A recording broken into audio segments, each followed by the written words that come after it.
Hello everyone, this is Wrestling Watcher here, a YouTube wrestling channel that's about watching professional wrestling. So the match between Karrion Kross versus Sami Zayn.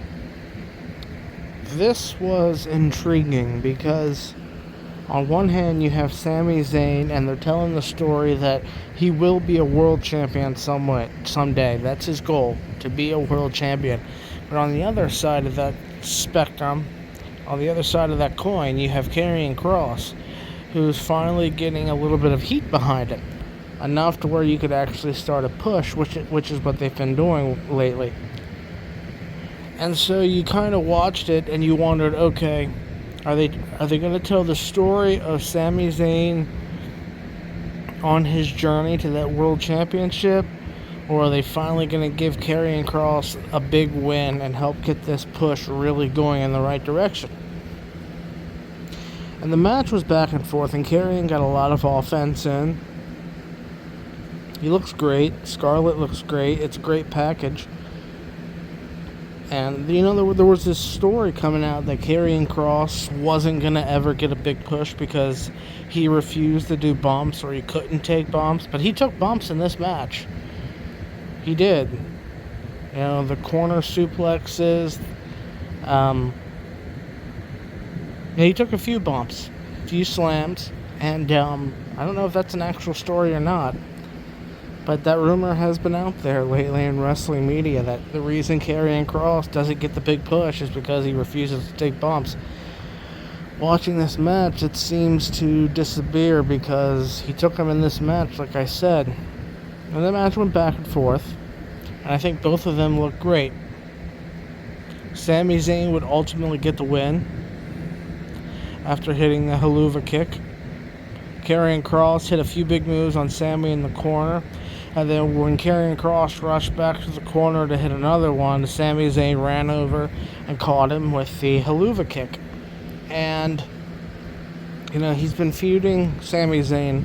He's had this sort of ongoing issue with Seth Rollins and his new group, but the main issue he's had lately is with Karrion Kross.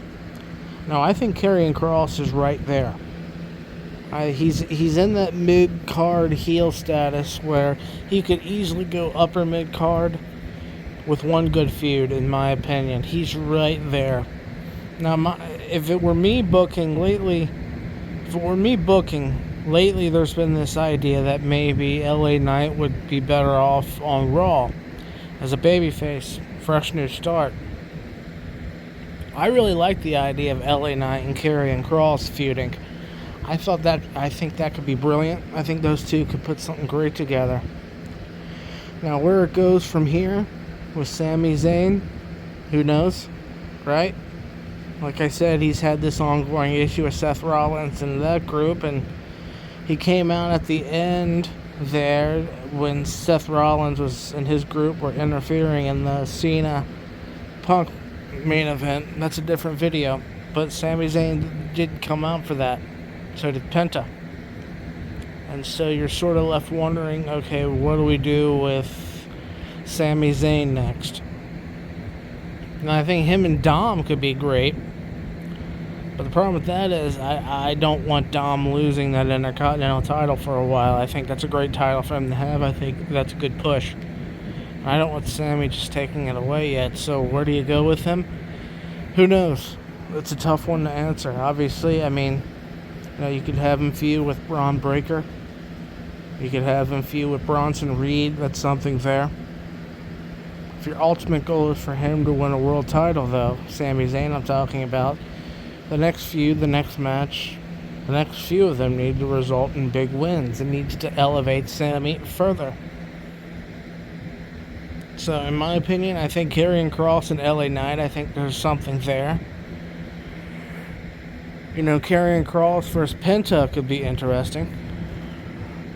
I don't want to see Karrion Kross lose this steam that he started to get. I think there's something to him that has some real potential. On the other end of the spectrum, though, if the end goal is to put a world title around his waist, you don't want him losing for a while. You want him to get wins, and you want him to keep growing. And so that's where we're at with this. Another interesting idea I think for Karrion Kross could be to face Jey Uso. Karrion versus Jey could be an interesting little feud as well. But, we'll see moving forward with those two. I thought they had a great match. I thought they told a very interesting story. I think Karrion's character work. I like that. Michael Cole called him a psychopath, and I think Karrion has this manipulative vibe to him that there's unexplored potential with him, and you'd like to see more, and you'd like to see what else could happen here. I thought he was in that group there for a while with, I think it was AOP, the Acolytes of Pain, I think it was, and they were feuding with the Wyatt Six, as I recall, and that sort of went away there. But I think there's more to Karrion than what they're using. And Sami Zayn, well, if you're going to build him up to be a world champion, if you're going to put a world championship on him, this is a good win to give him to help elevate him further along that path, that trail. That's all for this one, guys. Thank you.